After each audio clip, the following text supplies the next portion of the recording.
John Beckett adjusted his glasses and stared at the case file on his mahogany desk. The morning sunlight filtered through the blinds, illuminating the pages filled with damning evidence against his son, Alan. Each piece of paper felt like a blow, and the weight of it pressed against his chest.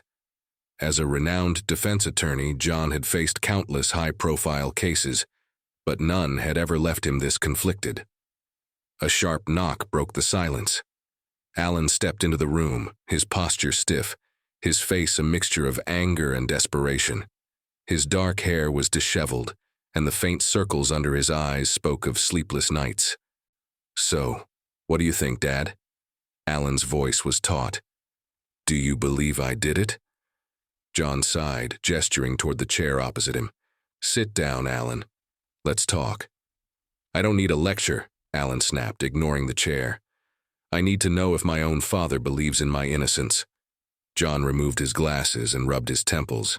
"Alan, the evidence—" "I didn't do it," Alan interrupted, slamming his hand on the desk. "I'm being set up and you know it." John's eyes narrowed. "Do I? Because all I see are signed documents with your name, bank transfers linked to your account, and witnesses pointing fingers at you. If someone is setting you up, they've done a damn good job." Alan recoiled as if struck. Of course. The great John Beckett trusts the law more than his own son. Typical. "Watch your tone," John warned, his voice low but firm. "I've built my career defending the innocent and upholding justice. If you're innocent, then we'll find a way to prove it. But don't expect me to ignore the facts."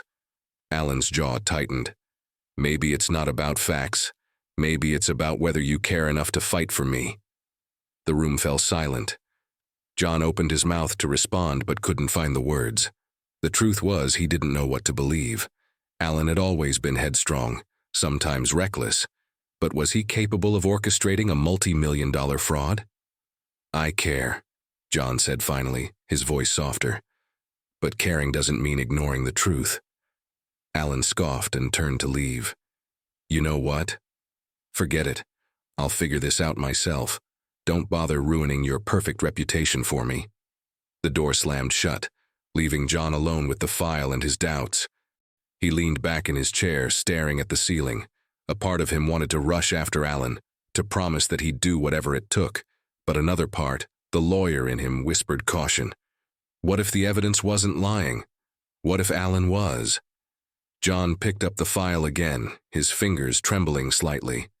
For the first time in his career, he wasn't sure if he was looking at the case of a victim or a criminal, and that uncertainty was tearing him apart. The following evening, John Beckett sat alone in his home office, the glow of his computer screen casting a pale light across the darkened room. Alan's accusations echoed in his mind, a constant reminder of the rift between them. With a deep breath, he opened his laptop and began combing through the details of the case again. If Alan was innocent, there had to be a clue, something everyone else had missed. Hours later, as the clock struck midnight, John stumbled upon a peculiar pattern in the financial records. Several of the transactions linked to Alan's account originated from an offshore company owned by Stephen Hunt, a powerful businessman with a spotless public image. John's heart raced as he recognized the name. Hunt was no stranger to whispers of corruption, though none had ever been proven. "This can't be a coincidence," John muttered. The next day, John began discreetly asking questions about Hunt. He called an old journalist friend, Sarah, who had once written an exposé on corporate fraud. "Stephen Hunt?" Sarah said over the phone. "That man's a ghost. No direct ties to anything illegal, but rumors. Plenty. Why are you asking?"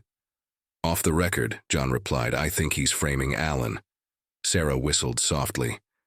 "Be careful, John. Hunt doesn't play fair.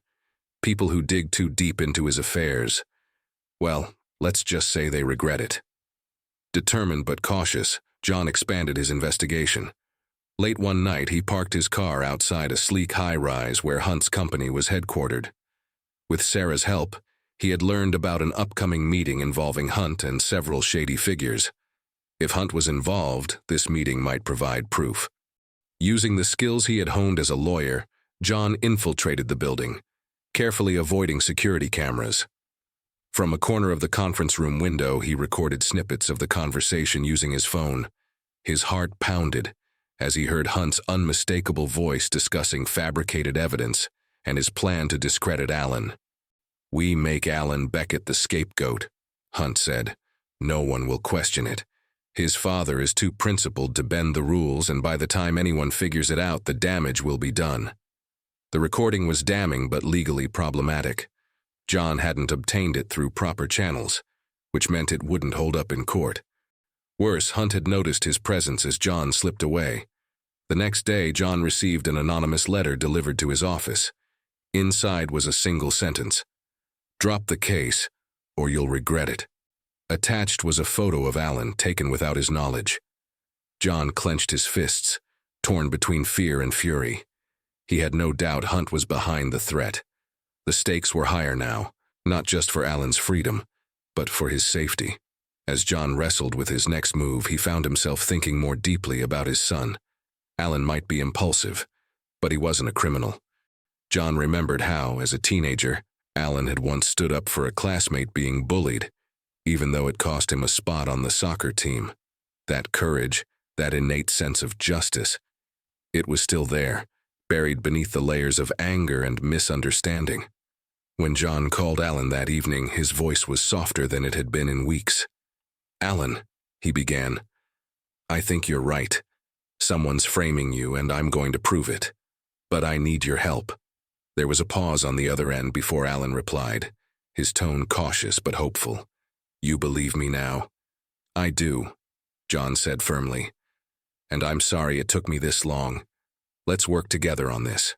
For the first time in years, John felt a glimmer of connection with his son.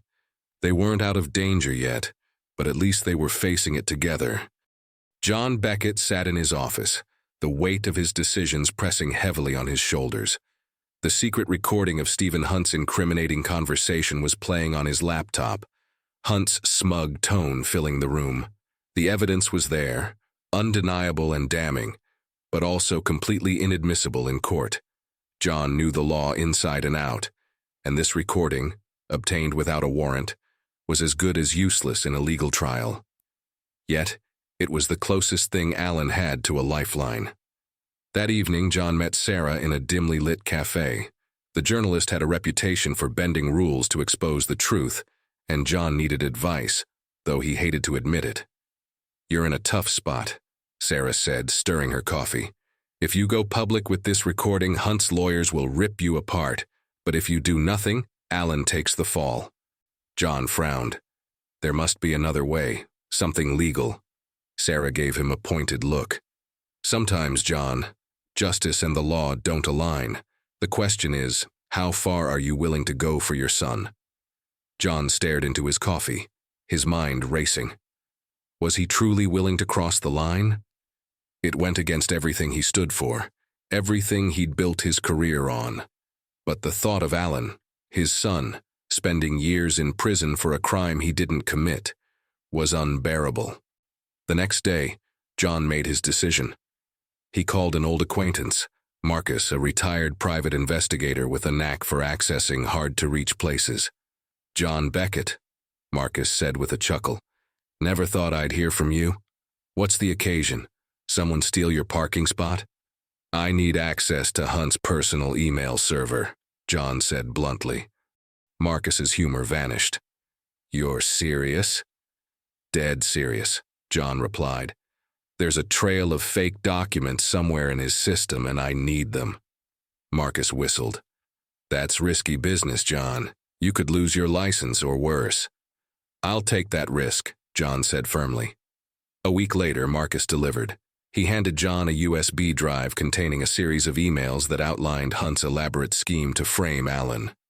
The emails included conversations with Hunt's associates, instructions to plant false evidence, and even plans to bribe witnesses. It was everything John needed to prove his son's innocence. But the victory was bittersweet. Marcus's methods were far from legal, and John knew he was now treading on dangerous ground. If anyone discovered how he had obtained this information, his career would be over. That evening, John called Alan to his home office. Alan sat across from him, his expression guarded. "What's this about?" Alan asked. John hesitated, then slid the printed emails across the desk. "This is the proof we need to clear your name." Alan scanned the pages, his eyes widening. "Dad, how did you get this?" "That doesn't matter," John said, his voice low. "What matters is that we can use it." Alan looked up, his face a mixture of surprise and something else, something deeper. "You did this for me?" John nodded. "Alan, I may not always show it, but you're my son. I'd do anything to protect you." For the first time in weeks, the tension between them eased. Alan's voice softened. "Thank you, Dad. I didn't think you'd believe in me like this." John smiled faintly, though the guilt of his choices lingered in the back of his mind. "We're not out of the woods yet, but we'll get through this. Together." For Alan, the emails were more than evidence. They were a testament to his father's love, a love so profound it had pushed John to risk everything. For John, it was a reminder that justice wasn't always black and white. Sometimes it lived in the gray. The courtroom was packed. Spectators whispered in hushed tones, their eyes flitting between Alan Beckett at the defendant's table and John Beckett, standing tall and composed beside him.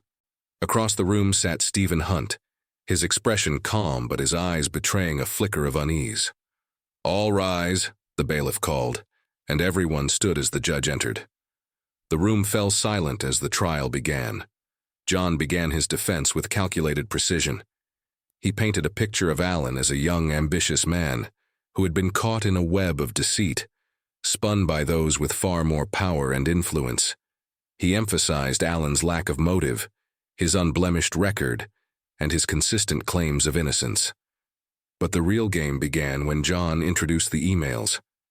"Your Honor," John said, holding up a stack of documents, "these communications show a clear conspiracy to frame my client.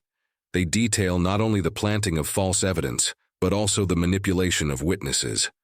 Hunt's lawyer immediately objected. "Objection. These documents lack proper authentication." The judge frowned. "Mr. Beckett, do you have evidence to verify these claims?" John nodded, his confidence unshaken. "Yes, Your Honor, while the emails themselves may require further scrutiny, the actions described within them match a pattern of behavior corroborated by testimony and other circumstantial evidence." He called Sarah to the stand. The journalist provided compelling testimony about Hunt's history of corruption and the unusual financial transactions she had uncovered. Piece by piece, John built his case. He skillfully questioned witnesses, weaving a narrative that dismantled Hunt's facade. The turning point came when John, with a calculated risk, called Stephen Hunt himself to the stand. Hunt smirked as he took his seat, his confidence palpable. "Mr. Hunt," John began, his tone measured, "can you explain why funds from your offshore account were funneled into accounts linked to my client's alleged crime?" Hunt shrugged. "I'm a businessman, Mr. Beckett. My financial dealings are complex and entirely legal." John smiled slightly, holding up a document. "Then perhaps you can explain this email where you instruct your associate to fabricate evidence against Alan Beckett." Hunt's face darkened. "That's a lie. That email is fake." John's voice hardened. "Then why does the IP address of the sender match your office? And why do we have a witness who overheard you discussing this very plan?" The room was silent. Hunt's lawyer looked uneasy, whispering furiously to his client. Under the mounting pressure, Hunt's composure cracked. "This is absurd," Hunt shouted. "You can't prove—" John leaned forward, his voice sharp. "Prove what? That you orchestrated a scheme to frame an innocent man to cover your tracks?" The courtroom buzzed with murmurs. Hunt's hands clenched the edge of the witness stand. "Fine," he snapped. "I did it, but you can't touch me. You think you're so righteous, Beckett? This is how the world works." The judge's gavel slammed down. "Order in the court." With Hunt's admission, the case against Alan crumbled. The judge dismissed all charges, and Alan was declared innocent. As the verdict was announced, Alan turned to his father, his eyes brimming with tears. "Dad, you did it." John pulled him into a tight embrace. "No, Alan. We did it." For the first time in years, the barriers between them dissolved. The courtroom erupted in applause, but for John and Alan, the noise faded into the background. In that moment, father and son found something more valuable than justice. They found each other again. The courtroom was quiet now, empty except for Alan and John, who lingered near the defense table. The chaos of the trial was over, the tension replaced by an almost surreal calm. The words, "not guilty," still echoed in their minds, but the victory carried a weight neither had anticipated. Alan turned to his father, his expression thoughtful. "You risked everything for me," he said. "Your career, your reputation. Why?" John looked at him, a soft smile breaking through his otherwise stoic face. "Because you're my son, Alan. No matter how complicated things get, that will always come first." In the weeks that followed, life began to return to normal, or as close to normal as it could be. Alan had made a decision that surprised even himself. One evening, over dinner, he shared his plan with John. "I've been thinking," he said, setting down his fork. "There are so many people out there, young people like me, who don't understand how easily they can get caught up in something they didn't mean to be part of. I want to help them." John raised an eyebrow. "Help them how?" "I'm starting an outreach program," Alan explained. "Workshops, seminars, anything to teach people about the risks and realities of the legal system. Maybe I can stop someone else from going through what I did." John's eyes softened with pride. "That's a noble goal, Alan. I think you'll make a real difference." For John, the case had been a revelation. Sitting in his home office late at night, he found himself reflecting on the gray areas of justice he had encountered. The law was supposed to be impartial, a tool for fairness. But this case had shown him its limitations. One evening, he joined Alan at one of the outreach events. Standing in the back of the room, he listened as Alan shared his story with a group of college students. Alan spoke with passion, his vulnerability connecting with the audience in a way that moved John deeply. After the event, as they walked to the car, Alan looked at his father. "Do you ever regret bending the rules to save me?" John paused, considering the question. "I've thought about it," he admitted. "But in the end, justice isn't just about rules. It's about doing what's right, and sometimes that means making hard choices." Alan nodded, his respect for his father deepening. On a quiet Sunday morning, John sat in his study, penning an article for a legal journal. In it, he wrote about the intersection of law and humanity, about the complexities of fairness and the weight of love. He finished the piece with a single line, a thought that had crystallized through his journey. "Justice is not a prisoner of rules, but the home where love resides." As he set the pen down, John felt a rare sense of peace. The bond with his son, once fractured, had been reforged, not just through words, but through actions that spoke louder than any courtroom argument ever could. And in that bond, he found the truest form of justice.